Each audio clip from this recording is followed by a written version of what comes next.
അപ്പൊ എത്ര കാശായി? അപ്പൊ അല്ലല്ലോ, പഴല്ലേ തിന്നത്. പഴം തിന്നതിന്റെ കാശ് എത്രയാണെന്നാ ചോദിച്ചേ?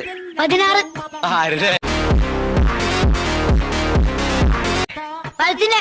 ആ, ഞാൻ വിചാരിച്ചു നിന്റെ അച്ഛന്റെ അന്ന്. ഈ കട മോന്റെ? അതിനെനിക്ക് മോനില്ലല്ലോ. അതെ, ഇത് വിളഞ്ഞു വിത്താ. വിളയാൻ ഞാൻ എന്താ വെള്ളരിക്ക?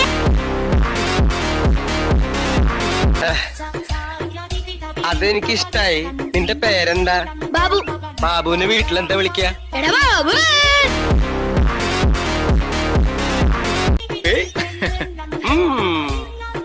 അപ്പോ ബാബു ആണോ ഈ കട നോക്കണേ? അല്ല, ഇവിടെ വരുന്നവരും വഴി കൂടെ പോകുന്നവരും ഒക്കെ നോക്കും. ബാബുവേ. എന്താണോ? ഒന്നുമില്ലടോ.